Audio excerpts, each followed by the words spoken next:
Pediria que todos desliguem os seus microfones. Vamos iniciar a nossa atividade da noite, nos entregando na mão de Jesus, agradecendo a Ele por esta oportunidade que nos coloca, de nos trazer um pouco mais dos seus ensinamentos que deixou para nós. Vamos então orar e meditar com Jesus por alguns minutinhos.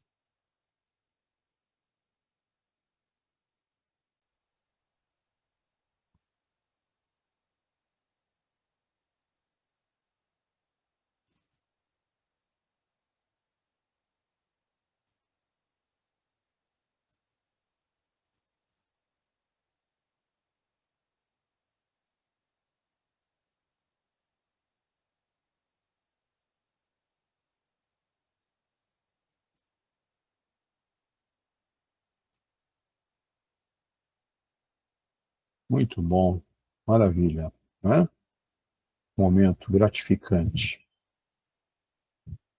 Nossa gratidão também a Dr. Bezerra de Menezes e toda a sua equipe, Dr. Gonzalez, Dr. Paulo, Dr. Sampaio, enfim, todos. Dr. Deolindo, né? Que está sempre junto de nós, nos amparando, trazendo conforto para todas as nossas necessidades. Jesus os ilumine cada vez mais. Que assim seja, né? Muito bem. Nós vamos dar continuidade, então, no item número 10, e que ele está no capítulo 1, né? Foi transcrito por Fénelon em Poitiers, em 1861. A segunda parte que nós vamos fazer hoje deste item 10 é o segundo parágrafo, que está no nosso capítulo 1 do Evangelho. Então nos traz a seguinte orientação. O Espiritismo é de ordem divina, uma vez que repousa sobre as próprias leis da natureza e crede que tudo o que é de ordem divina tem o objetivo grande e útil. Vosso mundo se perdia, a ciência desenvolvida às expensas do que é de ordem moral, em tudo vos conduzindo ao bem-estar material. Revertia em proveito do espírito das trevas. Vós o sabeis, cristãos, o coração e o amor devem caminhar unidos à ciência. O reino do Cristo, após 18 séculos, e malgrado o sangue de tantos mártires, ainda não chegou. Cristãos, tornai ao Mestre que quer que vos salvar. Tudo é fácil naquele que crê e que ama. O amor enche-o de uma alegria inefável. Sim, meus filhos, o mundo está abalado. Os bons espíritos vô-lo dizem sempre. Curvai-vos sob sopro precursor da tempestade, a fim de não serdes derrubados. Quer dizer, preparai-vos, e não vos assemelheis às virgens estouvadas que foram apanhadas de surpresa à chegada do esposo. Muito bem, nós hoje faremos nosso estudo e nossas reflexões em cima desse parágrafo. E o Davidson nos trará um pouco mais sobre o assunto. Davidson, você tem a palavra. Uma ótima noite a todos.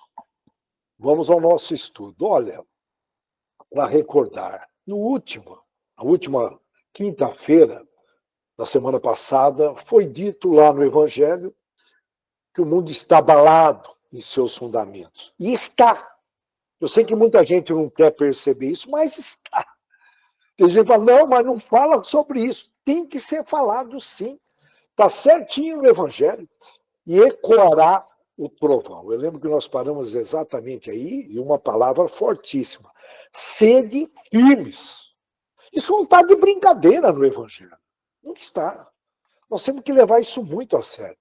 Está abalado pelo bem? Não, pelo mal. Albert Einstein, cientista, filósofo, enfim, disse que o mal não existe. Trata-se da ausência do bem. Olha bem, a ausência do bem, que geralmente é passiva. A ausência do bem é passiva. Geralmente no mundo todo, não é só no Brasilzão, não. Como o frio não existe, Albert Einstein, é ausência de calor, bem como o escuro não existe, é ausência de luz. Olha bem, o que ele quis dizer com isto? Aquela mente evoluída que veio possivelmente de Capela, eu não tenho informações, mas tudo leva a crer que ele veio de um planeta mais evoluído. Ele está querendo dizer o seguinte: olha, quem for do bem deve se posicionar defendendo o bem.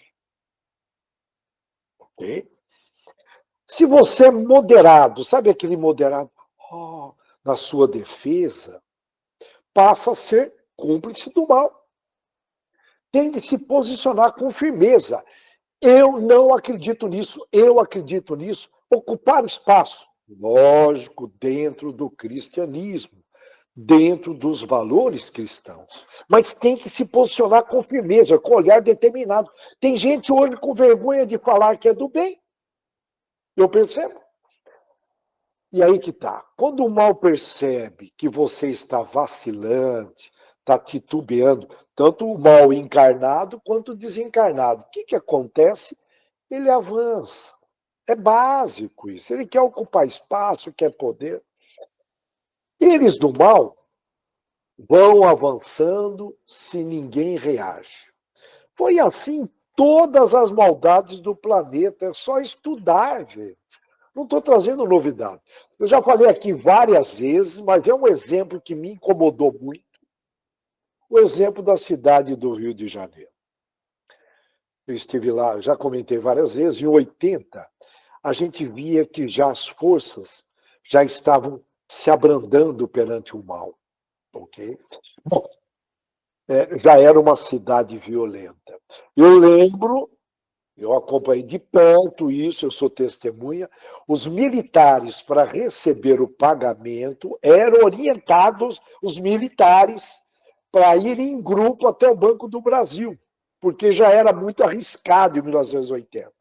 Isso já vinha de um bom tempo. Bom, hoje o Rio de Janeiro é uma das cidades mais violentas do mundo, se não a mais. Parece brincadeira, hein? E tem muita gente achando isso normal. Nós oramos todos os sábados na casa do Dr. Bezerra para o Rio de Janeiro. Não vai ser fácil corrigir isso. Não vai. Já comentei isso várias vezes aqui. Era um cartão postal do Brasil.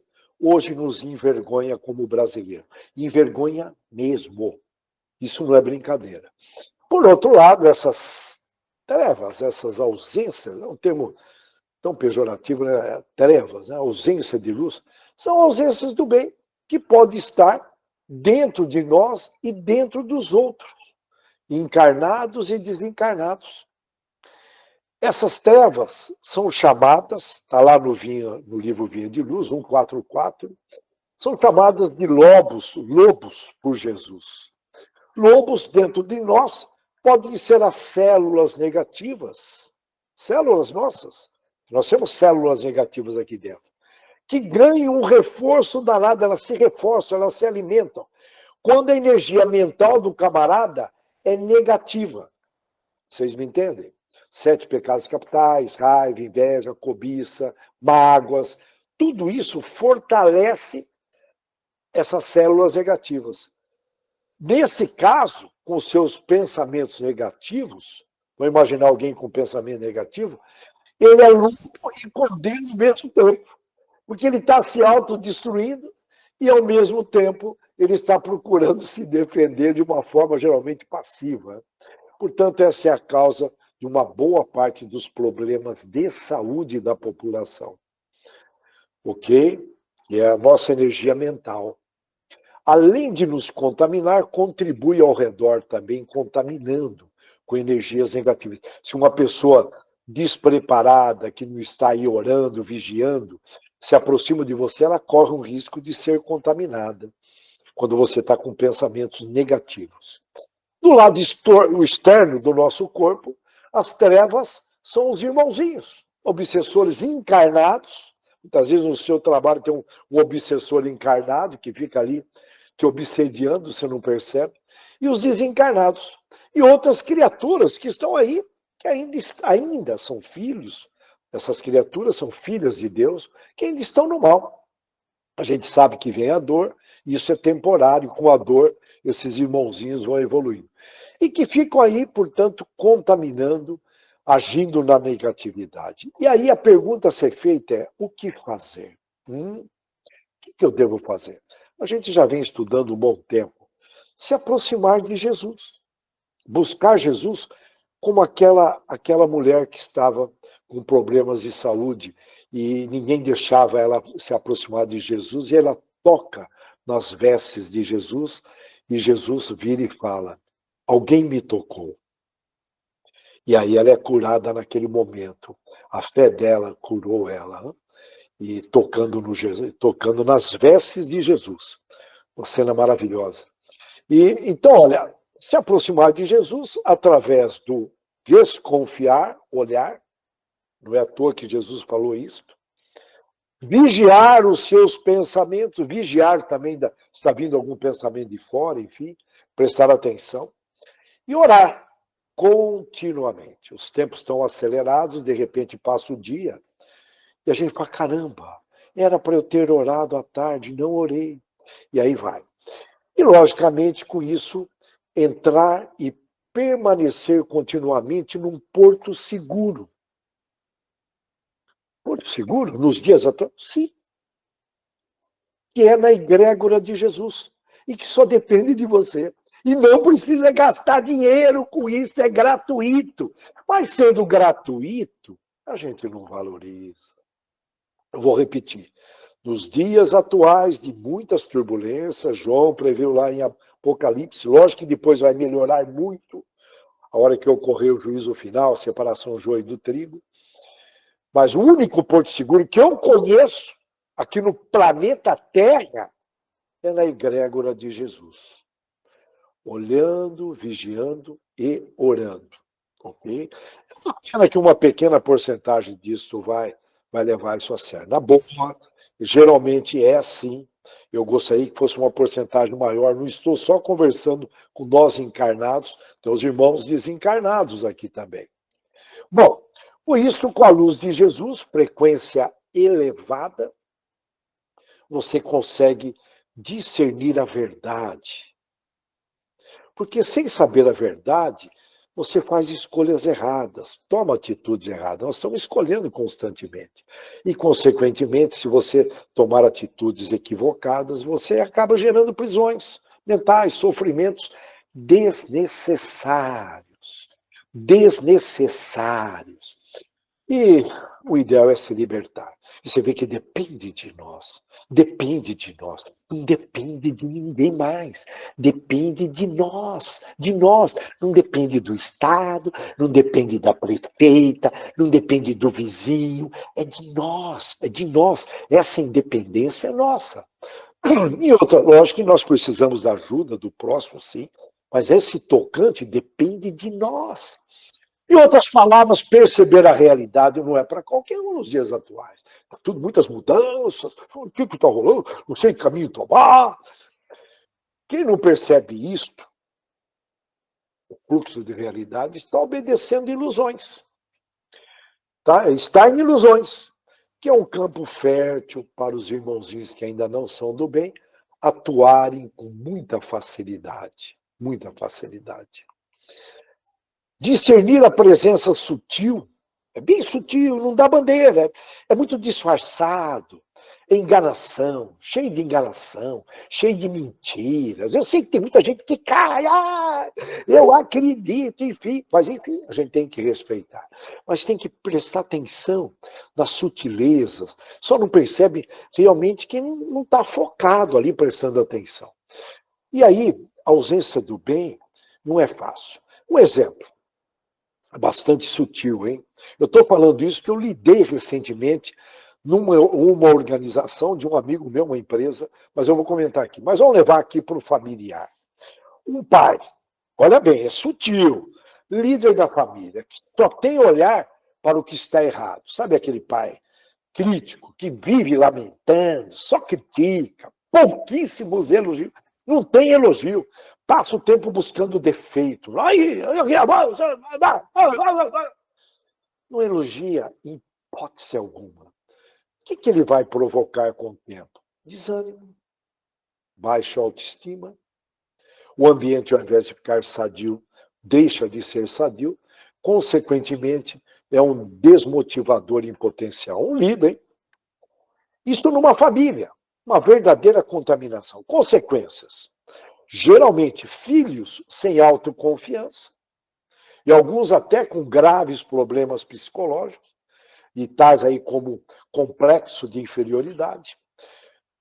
Nós sabemos que eles estão bem intencionados, que possivelmente sabem muito pouco sobre educação, e repetem o que viram com seus pais. Repete. Foi assim, eles aprenderam assim naquela época de esponja criança. Eles precisam desaprender. Eu digo precisam, desde que eles se toquem perante a isso. Né? Portanto, é muito interessante a gente ter prestar atenção, porque é o tipo daquele filho que se esforçava para receber um elogio e só críticas. E é muito comum, eu falo comum porque eu encontro muito, não muito, mas pelo menos a gente encontra pessoas narcisistas, que tem que tomar muito cuidado, porque ela pode contaminar uma empresa, uma cidade, uma família. E a ausência do bem aproveita muito essas oportunidades para provocar negatividades. Uma pessoa narcisista, ela pode apresentar as seguintes características, a gente tem que detectar e tomar cuidado. Ela tem uma sensação exagerada de sua própria importância e talento, ela se sente. Né? A questão da empatia, não consegue se relacionar bem com os outros, não consegue praticar empatia, entender o estado de espírito do outro. Necessita uma atenção constante e muita adulação. Tá surgindo muitas crianças aí que foram muito, como se diz, muito mimadas. Os pais trabalhando fora e com peso na consciência para suprir, dando presente, não conseguindo falar não. É um problema sério, nós já tocamos esse assunto recentemente.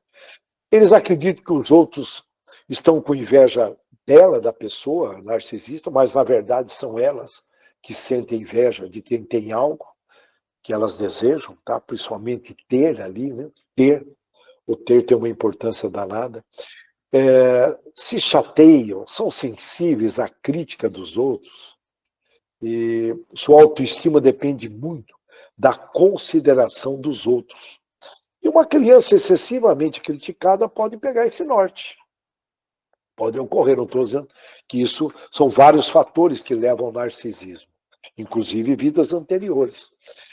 E geralmente esnoba, gaba-se de posses e sucesso.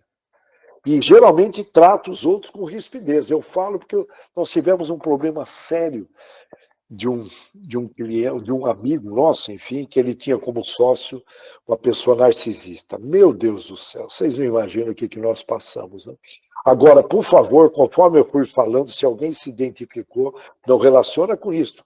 É interessante que faça uma análise com um psiquiatra, com um psicólogo, enfim, que dá para detectar. Mas, por favor, só estou colocando. Eu só estou colocando que a ausência do bem encontra um campo fértil para deitar e rolar. E nós espíritas, que temos aí uma outra visão, cabe a nós se cuidar, proteger.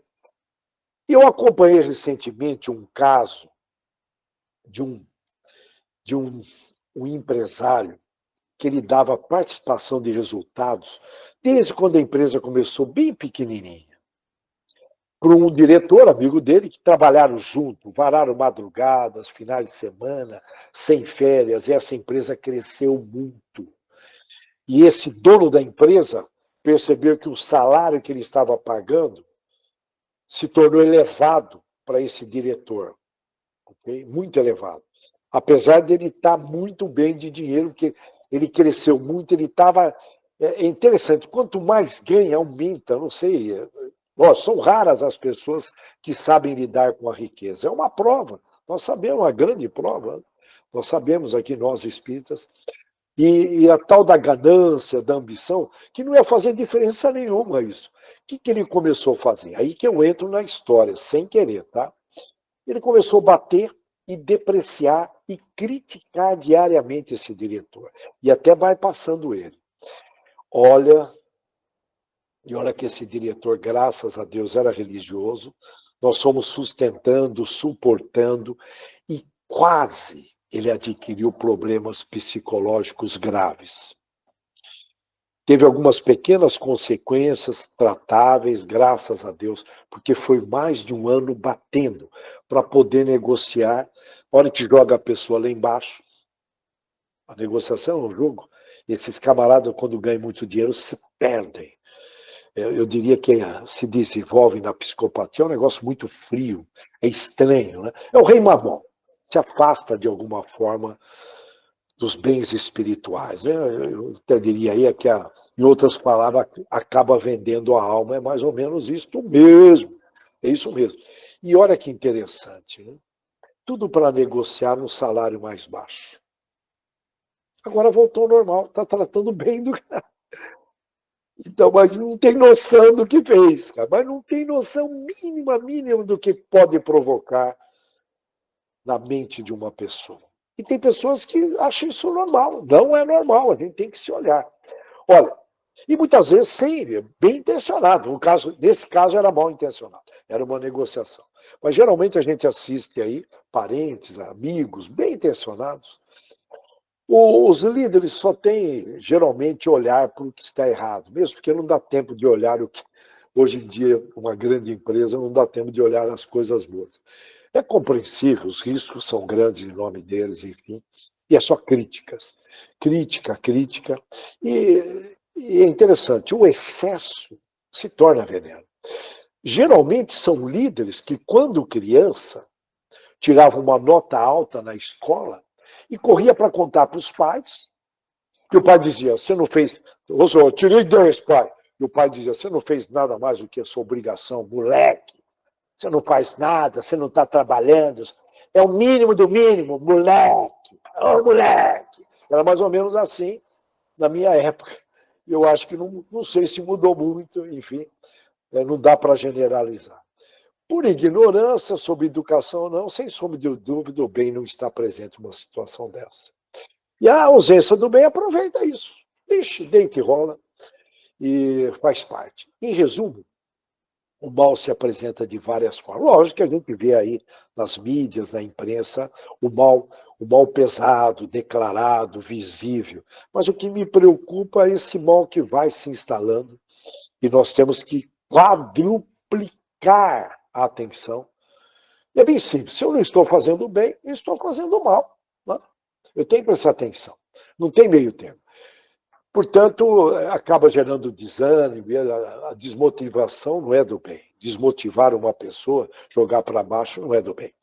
Napoleão Bonaparte, que foi lá um estadista, um líder militar francês, ganhou bastante destaque na Revolução Francesa, ele dizia: o líder tem que ser um gerador de esperança. Eu falo isso porque nós somos, no mínimo, líder em alguma coisa, pelo menos na família.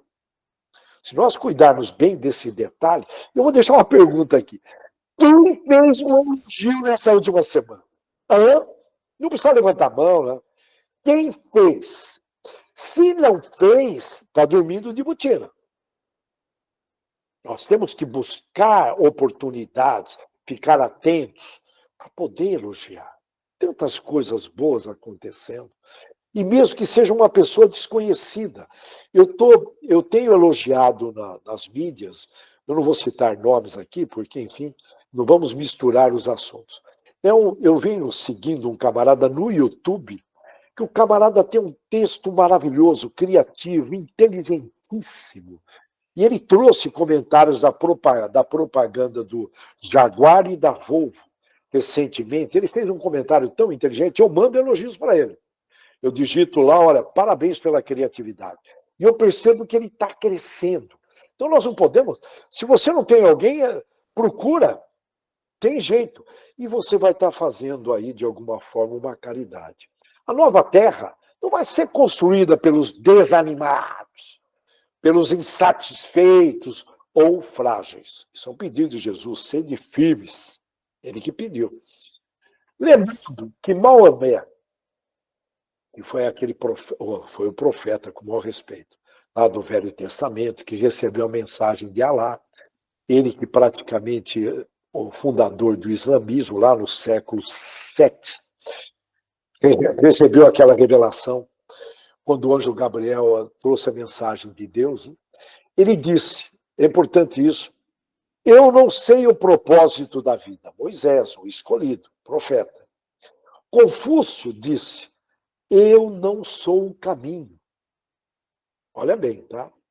Confúcio, o Confúcio lá da China, eu não sou o caminho. E Buda, da Índia, todos aí vieram de capela, já preparando aí o cristianismo, a segunda revelação, e também a terceira revelação, a doutrina espírita, porque sem a primeira, sem a segunda, nós não teríamos condições de entender, até hoje nós não compreendemos ainda plenamente a segunda revelação, que é a palavra de Jesus plenamente, tanto é que nós estamos estudando aqui, bem como a terceira revelação de Kardec. E o Buda disse, olha, repara bem, vamos lá, Maomé, eu não sei o propósito da vida. Confúcio, eu não sou o caminho. Buda, lá da Índia, líder espiritual, temos de buscar a verdade. Aí aparece Jesus e diz, eu sou o caminho, a verdade e a vida. Ok? Jesus aglutinou, somou tudo isso, portanto, é um complemento. Muito bom, muito bom. O Espiritismo, a terceira revelação. É de ordem divina, está escrito aí. É o cristianismo redivivo, pois ele se assenta, está escrito, nas próprias leis da natureza e, portanto, está certo de que tudo que é de ordem divina, está escrito no Evangelho, tudo que é de ordem divina tem grande e útil objetivo. Um grande objetivo e um útil, tem utilidade. Tem utilidade. Eu trago como uma filosofia de vida, eu puxei de um livro espírita que eu não vou me recordar agora, há muito tempo atrás, não sei dizer se é do Chico, enfim, do livro do Chico, ele escreveu mais de 500 livros, a probabilidade de ser dele é grande. Mas eu puxei, que é o seguinte, olha, está escrito no meu mural de filosofia, eu tenho um mural aqui que eu fico de olho. Eu quero buscar o Porto Seguro. Por que eu vou ficar num porto inseguro? É ingenuidade ficar num porto inseguro. Não, eu quero ficar num porto seguro. Não, eu me esforço. Por que nós não podemos nos esforçar? O Espiritismo já deu muita bagagem teórica para a gente se tornar um esforçado nessa área. E olha o que está escrito lá. Tudo que existe de útil reclamou, exigiu humildade, disciplina, constância e paciência. Tudo bem? Olha, tudo que existe de útil, portanto, tudo que existe de útil é de ordem divina, é de Deus. Reclamou humildade, disciplina, cumprir ali direitinho, constância de propósito e paciência. Considerando tudo isso, que é de ordem divina, que tem grande útil objetivo, fica aqui uma dica. Qualquer dúvida que surgir, questiona. Isso teve humildade? Teve disciplina por trás disso? Teve uma constância de propósito? Teve paciência? Não, não teve. Só, portanto, aí, e por último até perguntar, é útil isso? Portanto, são 5 filtros para a gente saber se é do bem. Olha que legal, né? Eu vou repetir. Não, isso teve humildade? Não, não teve. Ali é cheio de orgulho o ambiente. O ambiente ali é todo mundo orgulhoso, eu sou o poder, eu não erro, eu nunca errei. Sabe? Opa, você tem que ficar de olho. Teve disciplina? Ah, a turma não é muito de trabalhar, não, moro? Estou pegando exemplo. Teve constância de propósito? Também não. Teve paciência? Também não. É algo útil? Também não. Então, se não é do bem, é da onde? Não tem meio termo. Cá em cima, não tem. Ou é do bem ou não é do bem. Então é do mal.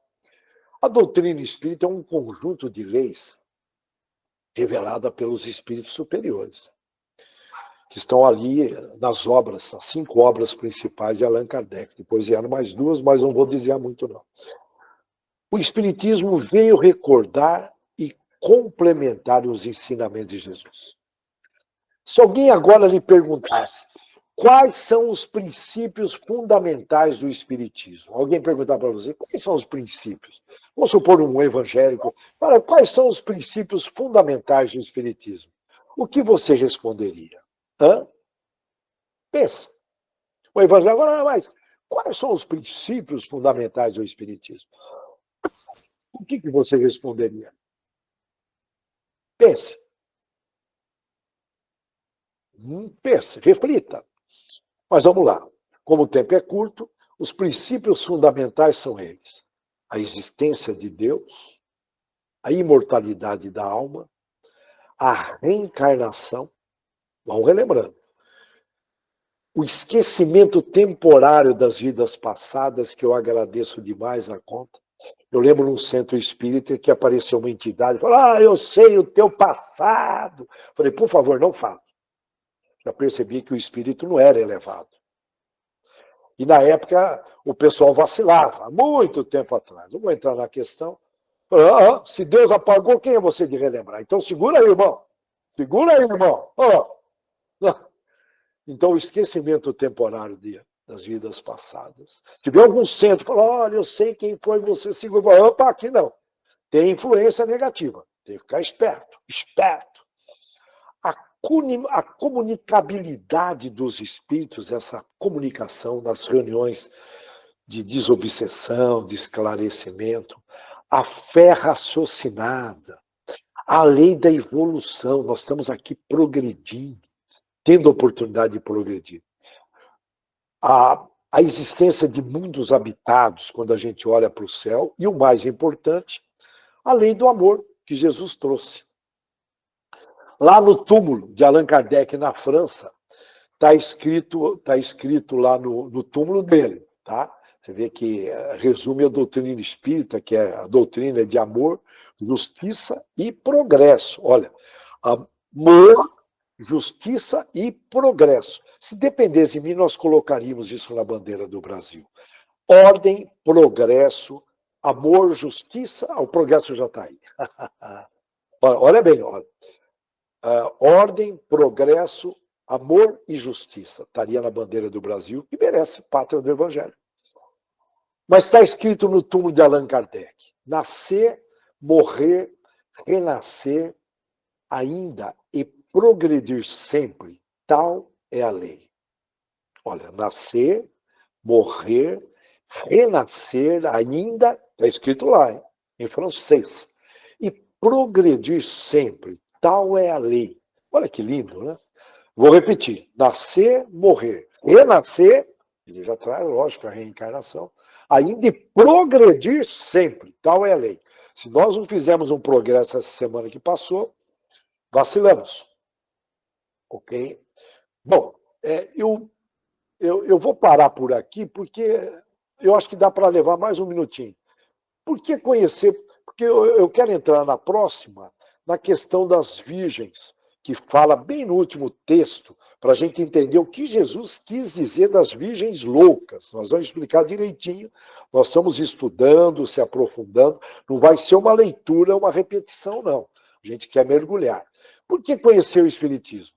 Porque o Espiritismo responde às questões fundamentais da vida.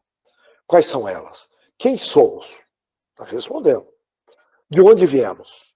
Para onde vamos? Por que estamos aqui? Portanto, esse conjunto de ensinamentos que oferece uma ampla e racional da existência humana. E com isso nos permite encontrar o reino de Deus. A gente para aqui, a gente volta na semana que vem, em cima desse capítulo maravilhoso, cheio de possibilidades de aprendizagens. Que Deus abençoe a todos e tenham uma ótima semana, fazendo pequenos progressos, médios progressos, não importa. Progridam e se protejam no Porto Seguro, só reforçando que é a egrégora de Jesus, com muitas orações que duram. As orações duram 20 segundos. Nunca é demais. O planeta está carente de oração. O planeta precisa de oração, gente. E tem gente que passa um dia aí, muitas vezes no celular, na televisão, trabalha 20 segundos uma oração. O planeta precisa. E nós aqui na Pátria do Evangelho temos essa missão de exportar orações, energias mentais positivas. Que Deus abençoe a todos. Muito bom, Davidson, muito obrigado. Vamos então dar continuidade, trazendo um pouco mais sobre o assunto pelo André e pelo Dr. Deolindo. André, você tem a palavra. Obrigado. Bem, o tema é a Era Nova, Nova Era, né? Onde já falamos de Moisés, falamos do Cristo, falamos do Espiritismo. Olha que interessante. A gente acha que quando chega no Espiritismo é o auge de tudo, né? Mas, na verdade, tem muitos a caminhar. Eu fico aqui pensando na maravilha que é a criação divina, na perfeição que é este amor de Deus para todas as suas criaturas, para todos os seus planetas, para este universo, aonde tudo muito bem organizado, de tempos em tempos, ou de era em era, né, que é a melhor palavra a se utilizar, tudo com objetivos claros.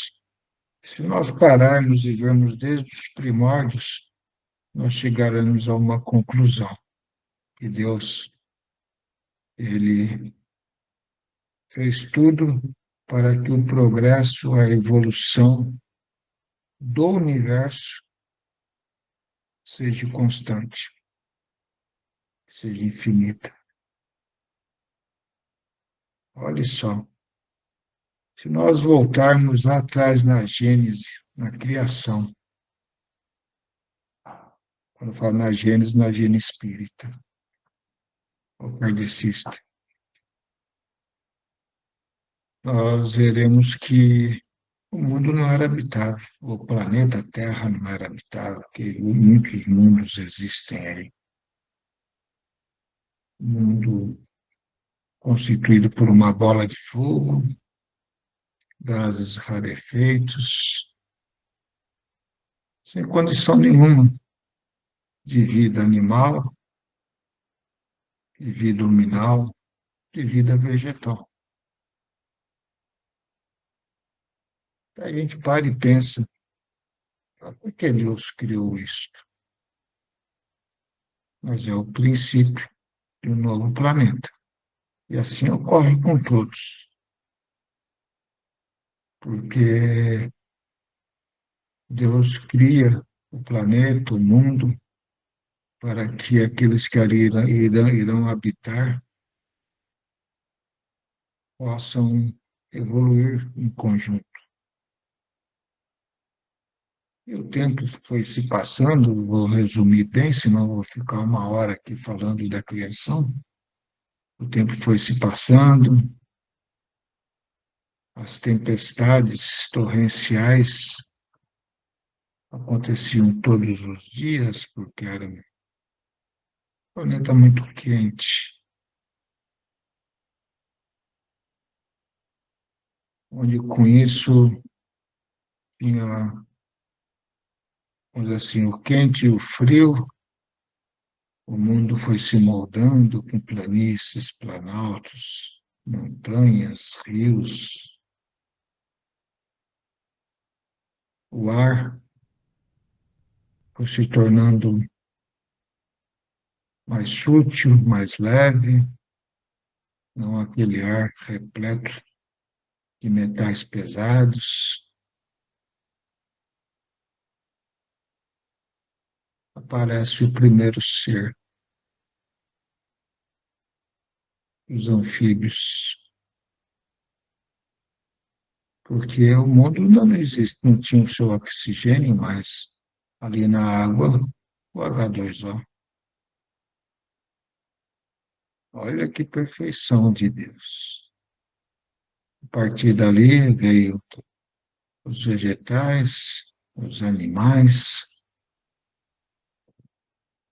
tudo em um estado muito limpo, porque o excesso de fluido junto ao planeta era muito grande, muito pesado, e assim era necessário, tanto que nós vemos no contexto da história. Depois passando por ciclos, né, que foi proporcionando com que esses anfíbios se transformassem, o reino vegetal se transformasse, o reino animal se transformasse, com o decorrer do tempo, vem o reino hominal, né, de uma forma também muito bruta, né?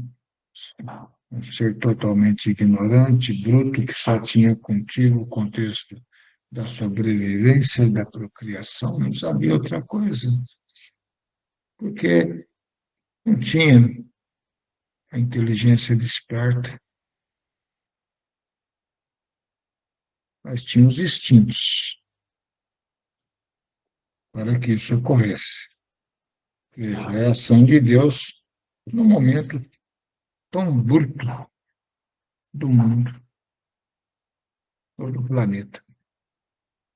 Veio a época secundária, terciária, diluviana, pós-diluviana, e assim sucessivamente, onde foi se ocorrendo transformações constantes. Os animais menores, menos ferozes, o homem já despertando ou saindo daquela condição pura e simplesmente bruta do instinto, já despertando a inteligência, já começando a ter uma consciência maior que existe algo muito maior do que nós e do nosso conhecimento, que desde lá já vem a idolatria por um ser superior que é Deus, e por todos os tempos. Isso foi ocorrendo. Veio-se posteriormente,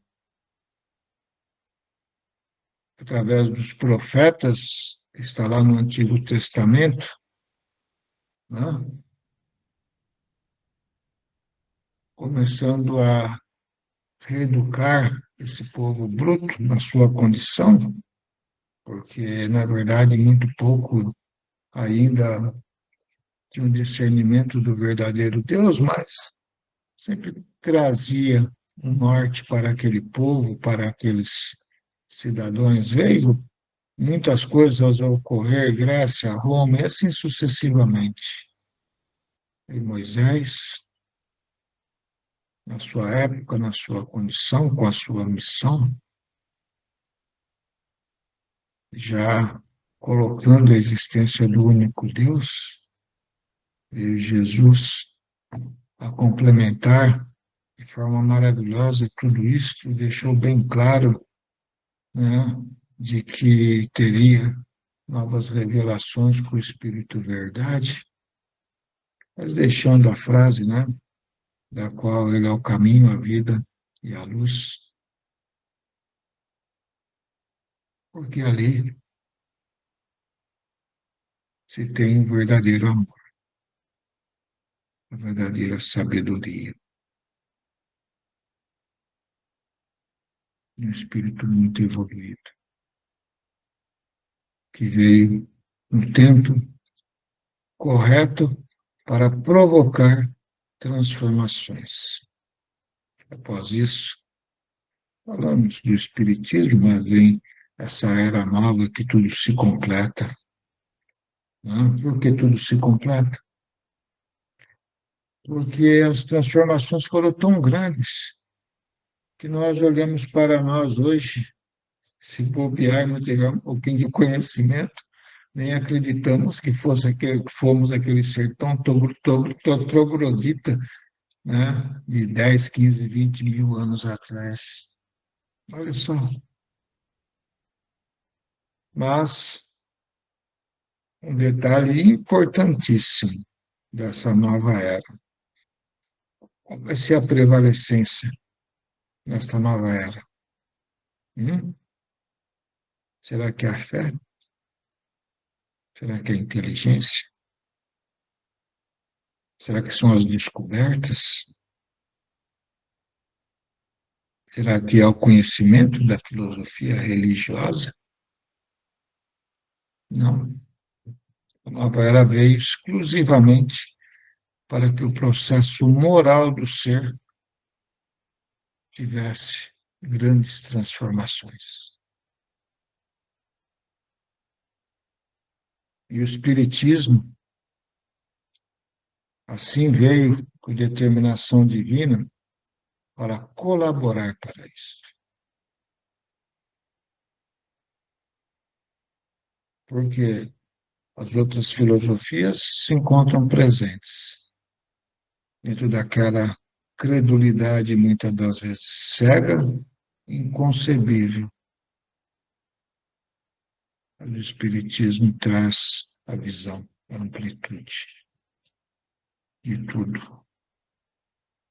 E o Espiritismo, ele não quer que nós acreditemos apenas na existência de espíritos, que acreditemos apenas na existência de outros mundos, não quer que acreditemos apenas na lei de retorno, né, daquilo que fazemos, não quer que acreditemos apenas nas provas, nas expiações, na necessidade da reconciliação.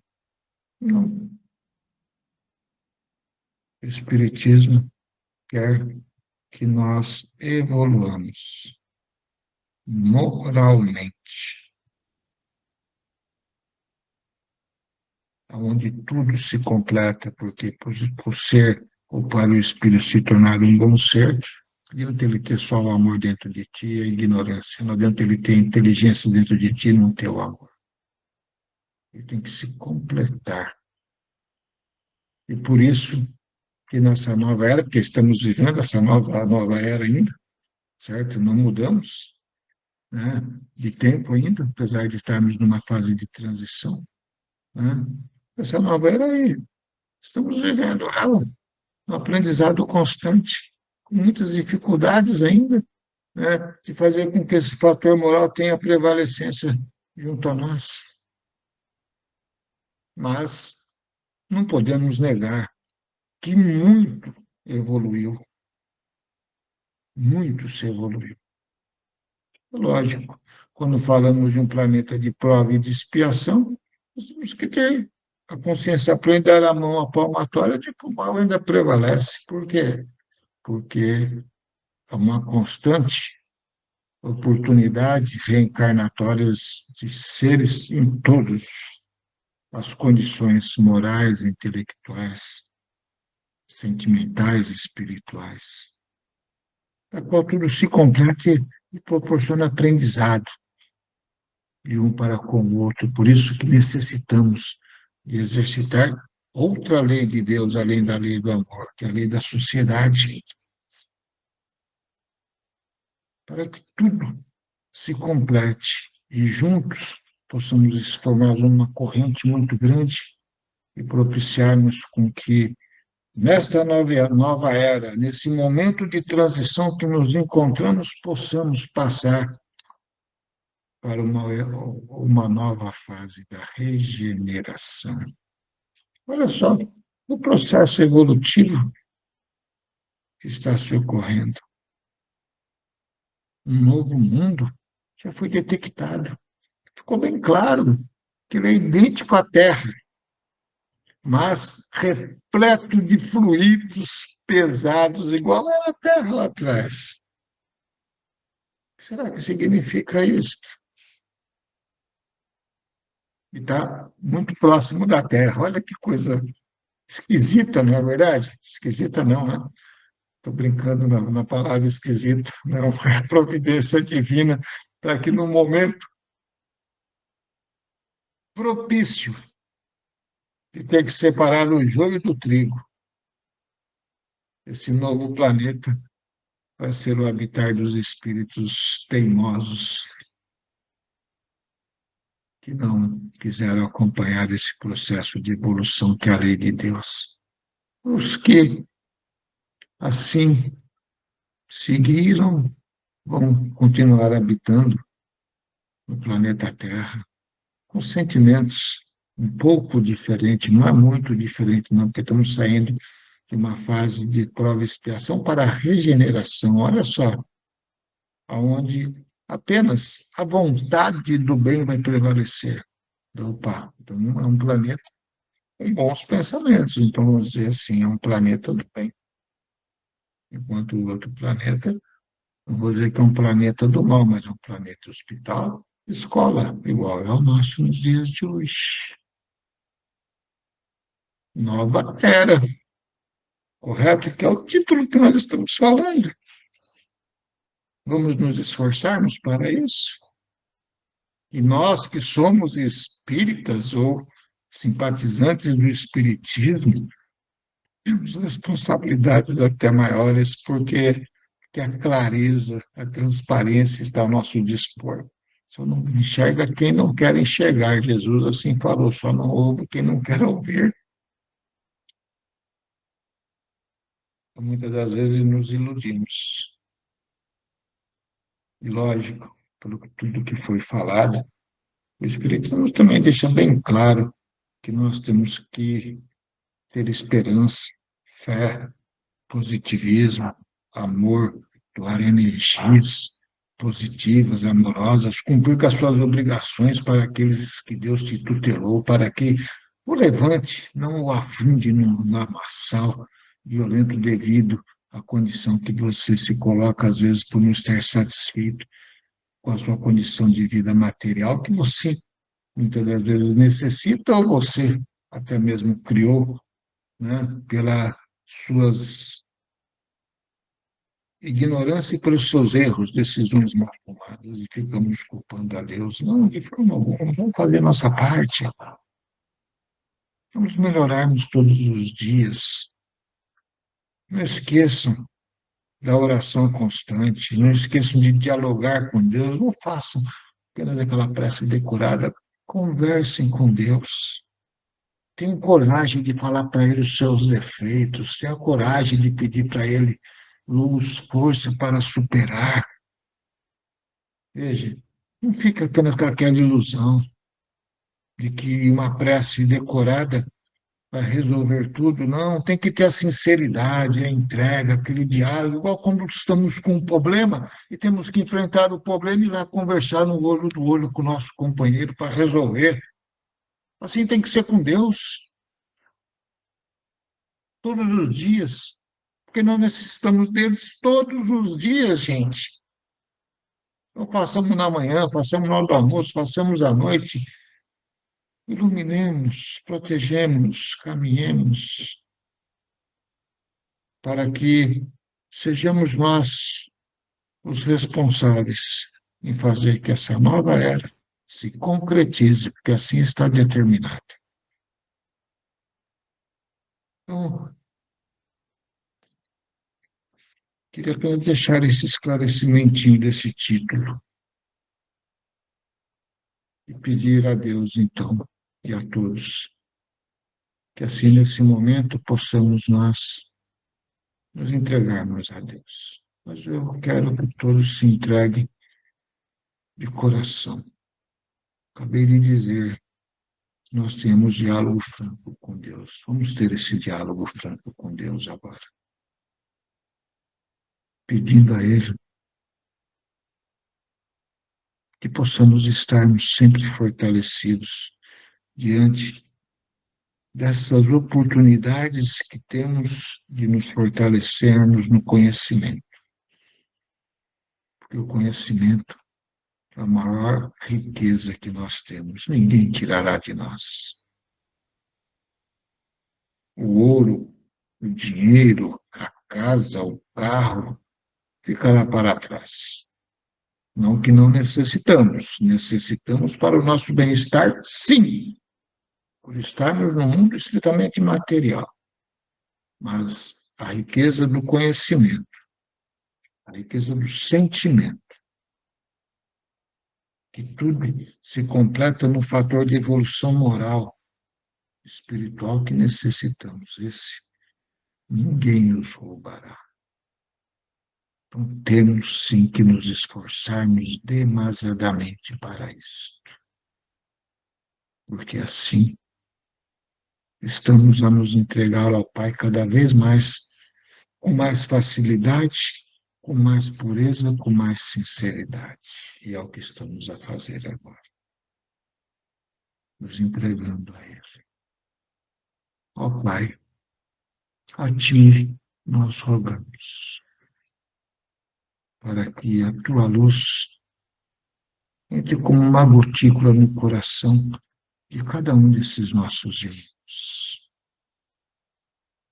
Porque essa gotícula se transformará numa grande luz interior, que estará fazendo uma revolução grandiosa lá no fundo de cada alma, quando assim aceitamos a Deus. Ó Pai, despertai sempre a vontade, Pai, a disciplina de buscar te conhecer cada vez mais dentro da verdade simples que Tu és. Porque não existe nada de complicado em Ti, Pai. Não existe nada de maldade em Ti, de cobrança demasiada, da qual muitas das vezes colocam que tanto temos que ofertar. Não, Vós espera apenas de nós atitudes simples, amorosas, disciplina pelo conhecimento, pela evolução e, acima de tudo, disposição para poder dividir com o nosso próximo. Por isso, estamos aí à mercê de tanta miscigenação de espíritos em várias condições morais, intelectuais, tanto aqueles espíritos da qual conosco convive que dívidas tínhamos no passado. Usa a palavra tínhamos porque estamos aqui para refazê-las, para recuperá-las. A nota promissória será rasgada pelo amor da qual colocamos no caminhar de nossa nova existência carnal. Ó Pai, a Ti nós vos rogamos pelos seus fluidos curadores e abençoados, que está a nos envolver nesse momento, fazendo com que um turbilhão de calor venha tomar conta de nossas moléculas, de nossas células, de nossos nervos, de nossos ossos, seja lá o que for, Pai amado, nos proporcionando o alívio, a cura, o bem-estar, fazendo assim com que possamos, nesse momento, termos a esperança a desabrochar de dentro de nós, mas, acima de tudo, o fortalecimento nesta fé consciente e raciocinada que devemos, assim, vir a nos entregar perante Ti, Pai amado, porque vós é o caminho, vós é a verdade, vós é a luz. Então, nos entreguemos, Pai amado, a todos esses espíritos amigos que estão em vossos lares, que estão em vossos corações. Roguemos aos nossos anjos guardiões que possa estar a pôr a mão sobre nossas cabeças, trazendo o despertar das nossas necessidades, mas também o fortalecimento para enfrentá-las com sabedoria e com amor, e que possamos ouvi-lo todos os dias com a simplicidade que assim necessário se é, Pai amado, porque estamos a proporcionar com que esse elo de sintonia ocorra com muito mais facilidade mediante a forma da qual estaremos a olhar para a vida, para o próximo a partir do dia de hoje, com esse aprendizado da qual estamos a adquirir, Pai amado. Então, a Ti nós nos entregamos. Então, rogo a todos que, em oração, entregue-se a Deus e sintam esta luz, sintam este amor, sintam esta paz, sintam essa energia que está vos revitalizarem neste momento. Sintam a cura que o Pai pode assim nos oferecer. Então, entreguem-se em oração, por favor.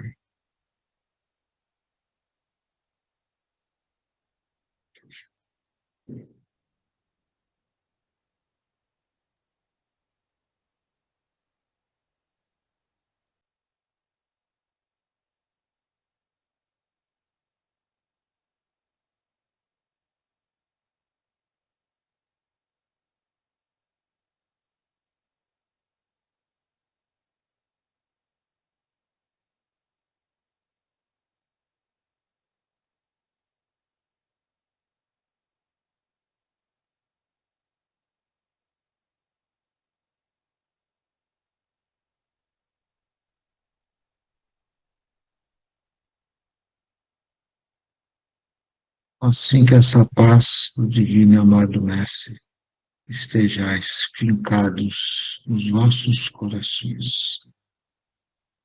Obrigado, que assim seja. Nós que agradecemos, doutor Deolindo, pelo carinho, pelas palavras tão amorosas que nos fortalece, nos encoraja a superarmos todas as nossas dificuldades. Receba a nossa gratidão com muito carinho. E assim, Pai, agradecendo esse momento maravilhoso desta noite, nós vamos fazer a prece de Cáritas. E eu pediria a todos que se concentrem nesta oração. Esta oração traz uma mensagem maravilhosa, uma mensagem de súplica ao nosso querido Pai, Deus, para que nos conforte e nos traga a luz e o amor divino. Deus, nosso Pai, que sois todo poder e bondade, dai força àqueles que passam pela provação, dai luz àqueles que procuram a verdade, e ponde no coração do homem a compaixão e a caridade. Deus, dai ao viajante a estrela guia, ao aflito a consolação, ao doente o repouso. Pai, dai ao culpado o arrependimento, ao espírito a verdade, à criança o guia, ao órfão o Pai. Que a vossa bondade se estenda sobre tudo o que criaste. Piedade, Senhor, para aqueles que não vos conhecem, e esperança para aqueles que sofrem. Que a vossa bondade permita aos espíritos consoladores derramarem por toda a parte a paz, a esperança e a fé. Deus, um raio, uma faísca do vosso divino amor pode abrasar a terra. Deixa-nos beber na fonte dessa bondade fecunda e infinita. E todas as lágrimas secarão, todas as dores acalmar-se-ão. Um só coração, um só pensamento subirá até vós, como um grito de reconhecimento e de amor, como Moisés sobre a montanha. Nós vos esperamos com os braços abertos. Ó bondade, ó poder, ó beleza, ó perfeição. Queremos de alguma sorte merecer a vossa misericórdia.